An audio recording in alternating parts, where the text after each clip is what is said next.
I just wanted to welcome everyone to the museum and also to the coach house and stables. I was your friendly doorman across the way just now. And a number of people were asking me, what is this, what was this, what are we doing here? This was the coach house and stables of Cliverton Manor. It has been recently renovated. We just opened this facility in March, so please enjoy it.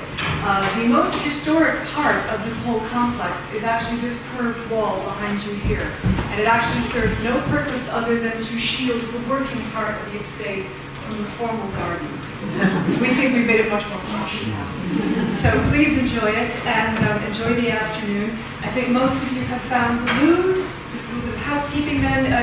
In the middle door in the building opposite, you'll see them just inside there. And if you need anything else, I'll be here throughout the afternoon. Please. Very well. And we're very fortunate to have this space for our seminar. This is our Red Day. For those of you that are new to 505 Equals Creativity, this is a day for reflection, exchange and dialogue together, to have space to think and reflect together about our priorities. So if you haven't met me before, my name is Penny Hay. Can you hear me about this? I'm Penny Hay. I'm the Director of Research for 505. I'm a Senior Lecturer in Arts Education at Glasgow University. So a lot of people in the room are already our partners in our research, and welcome to new people as well. This is an auspicious day. Those of you that know me know that I'm very interested in the magic of numbers, hence the fiveness, and respecting the origins of 555, but also 1111 is an important time, I think, in our whole development together. I think that it's a chance to just really reevaluate where we are and think about what we do on behalf of children, young people, adults, working together with creativity and emotional well-being in our frame of thinking. So today is also a joint event. I'm standing in the room for Elizabeth, right in front of me, and they see a bit like a hall picture. So Elizabeth and I are both on the executive for ACA, so Action for Children's Arts. You've got a little card in your hat, hopefully. And together, what we're trying to do nationally is to keep the priority, keep the value and the attention to creativity in the arts, especially with children, but also everybody. You know, I think in the current political climate, we need to keep strong and clear in our commitment to our values and not to compromise. So if you can join ACA, I have to hugely embarrass now Sue East. I've just nominated Sue as head teacher of St Andrews for the National Award for her commitment to the arts.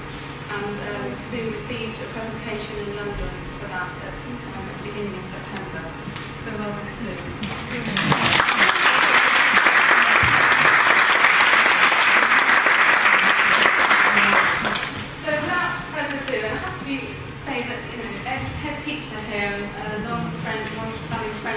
But I had a tiny hiccup being a Mac user with being presented with the PC, so Ed's coming as well, possibly. In the spirit of 505, I've just set up some provocations really, so I'm not going to say very much except to say that in the spirit of 505, I've just put together some phrases for you, just to think about, a chance to reflect in this beautiful space. If you don't know much about 505 already, I'm sure that through the conversation of the afternoon, we'll find out together.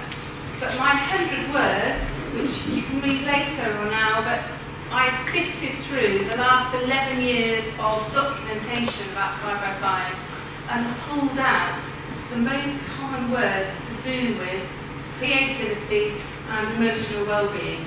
Now, this is an artwork in process, really. I haven't decided, I don't know what to do with it. I'm not very techy, except on a map.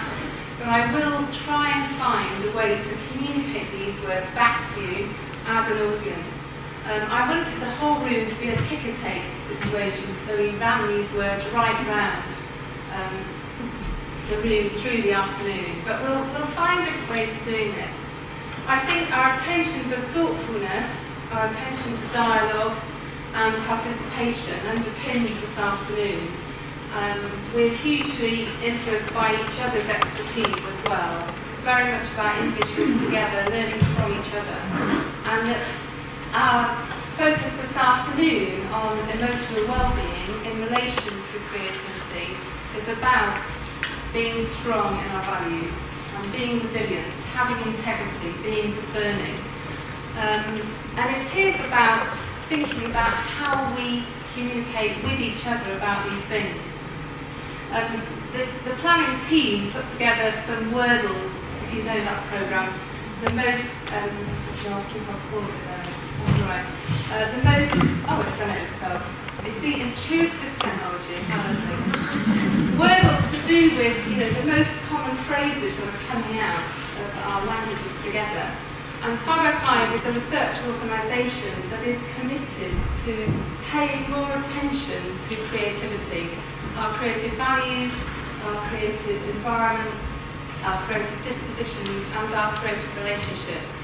And for the last few years, the theme of emotional well-being and creativity has kept returning to us to attend to. So this is what this day is about. It's about our attention, it's about caring for and actually living out our values.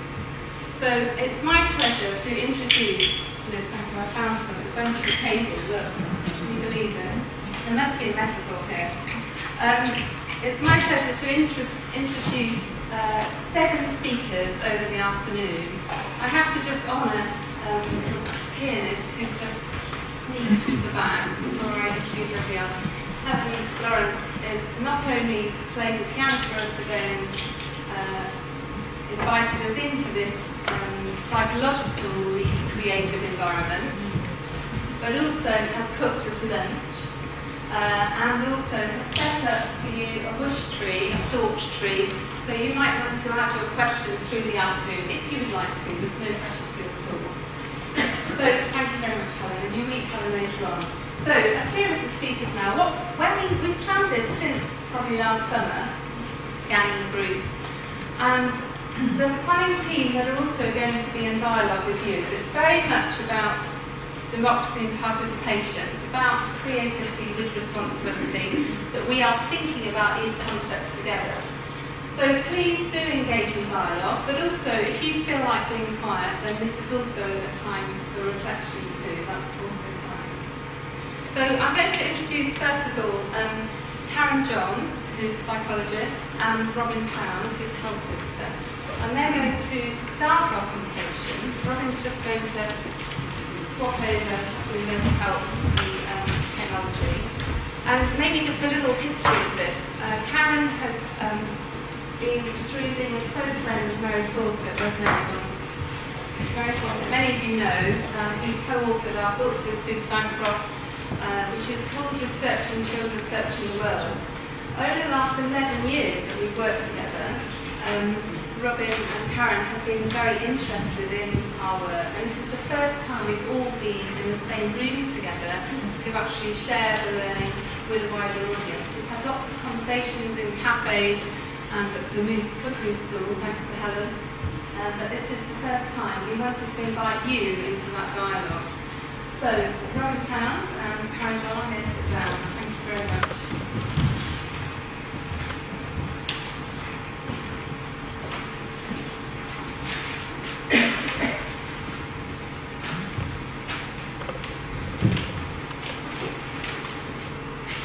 Looks very nervous.